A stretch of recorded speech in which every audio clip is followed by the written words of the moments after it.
Martin qui dit « Qu'est-ce que vous appelez un bag conséquent en crypto ?» Bien du fait que ça dépendra de chaque profil.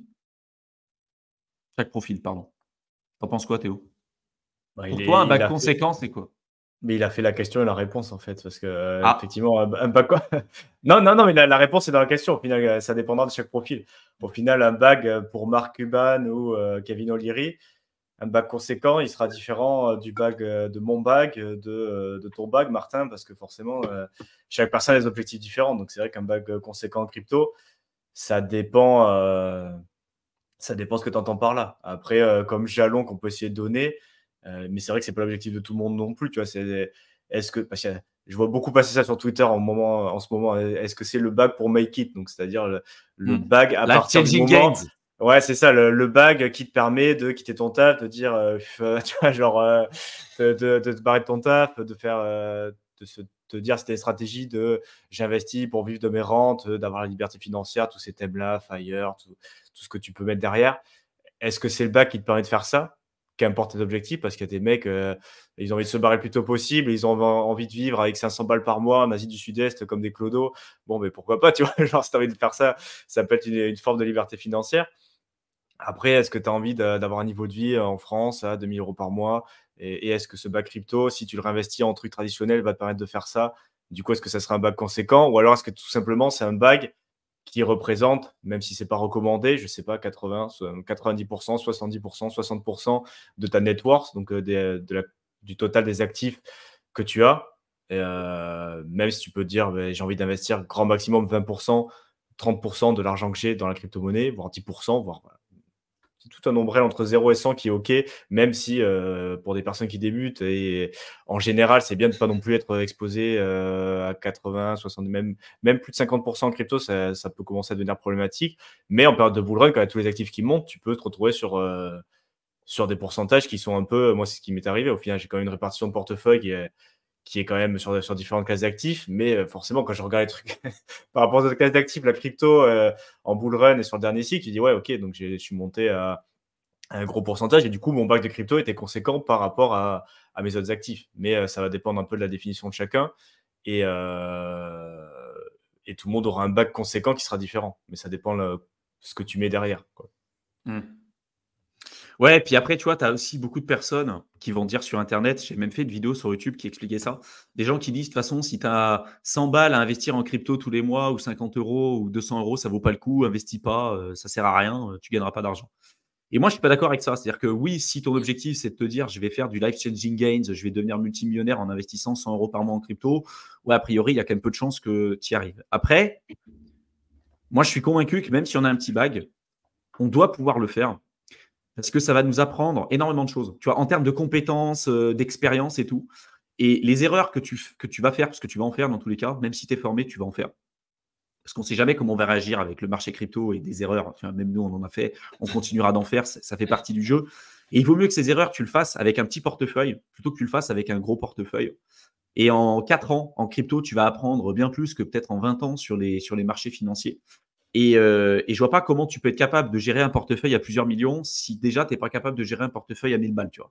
Et alors 1000 ou 10 000, en fait, c'est valable pour à peu près tous les profils. C'est pour ça que je pense que c'est quand même important, tu vois, de se dire, OK, même si j'ai pas un gros bag aujourd'hui, au final, faire deux poids de mesure. En fait, tu as des mecs qui ont 1000 balles en crypto et qui passent 40 heures par semaine à essayer d'optimiser leurs 1000 balles en crypto. Je pense que ça, c'est contre-productif au total et que tu ferais mieux d'apprendre à gagner plus d'argent que de faire ça.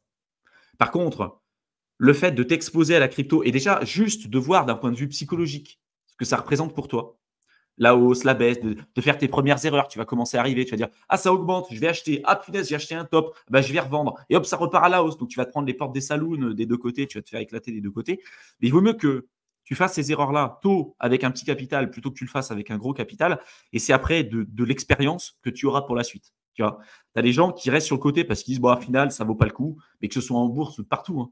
Et au final, ils investissent pas. Et les plus gros perdants, alors en crypto, c'est ceux qui n'ont jamais investi. En bourse, c'est pareil. Ceux qui se disent j'attends la crise, j'attends la crise, j'attends la crise. Au final, ils attendent la crise. Et même quand cette crise arrive, la probabilité que tu arrives à timer le marché pour rentrer pile au bottom, elle est proche de zéro, parce que même les spécialistes et les professionnels ne sont pas capables de le faire.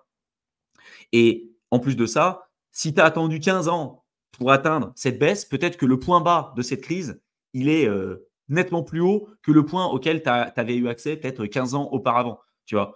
Donc, et puis en plus, toute la hausse, parce qu'il faut savoir que les marchés financiers, la crypto et tout, c'est nettement plus sur le long terme, nettement plus haussier que baissier. Il y a des périodes de baisse, il y a des périodes de hausse, mais il y a beaucoup plus de périodes de hausse que de périodes de baisse. Donc les plus gros perdants, en fait, c'est ceux qui épargnent pas, ceux qui investissent pas, pardon, ceux qui restent que sur des livrets A ou sur des fonds euros qui rapportent rien, ou ceux qui se disent en crypto, je vais attendre le meilleur moment pour pouvoir rentrer ou sortir du marché, quoi, globalement. Alors, sortir, je peux comprendre quand on a des phases vraiment euphoriques.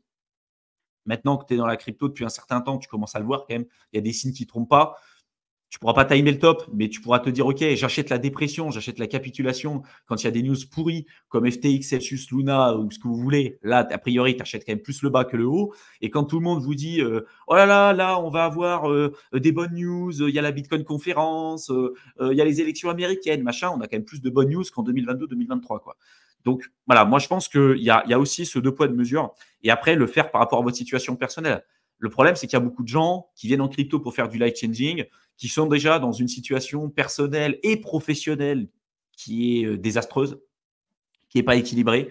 Et je pense que si on n'a pas un socle solide là-dessus, c'est pas la peine de rajouter du stress supplémentaire. La crypto, ça va rajouter du stress supplémentaire et tu as plus tendance à te faire éclater. Pour moi, avant d'investir, il y a des règles de base en finance personnelle que j'explique sur Éternel étudiant.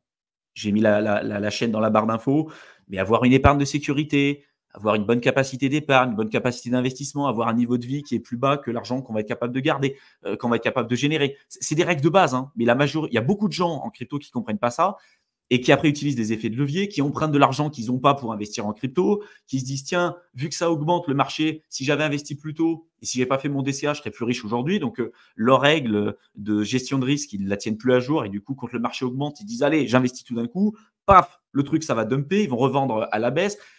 Et des erreurs comme ça, il y en a plein. Donc, vraiment, respectez vos lignes directrices. Comprenez où est votre place aussi. Si vous avez 1000 balles investies au crypto ou 10 000, si déjà vous faites un x3, x4, x5, c'est déjà énorme. C'est déjà énorme. Regardez les performances en bourse, regardez les performances en immobilier, dans des classes d'actifs beaucoup plus implantées. Beaucoup de gens considèrent qu'en crypto, je le répète, que faire du x5, x10, c'est pourri parce qu'il faut chercher forcément le x100. Si vous recherchez le x100, vous avez une forte probabilité de faire le x0, c'est-à-dire vraiment de perdre l'intégralité de votre capital. Et faire du x5, x4, x5 déjà sur 1 an et demi, c'est monstrueux, c'est génial. Si vous arrivez à capitaliser sur ça, développer votre capital et avoir une vraie vision long terme, vous irez beaucoup plus loin qu'énormément de personnes, quoi.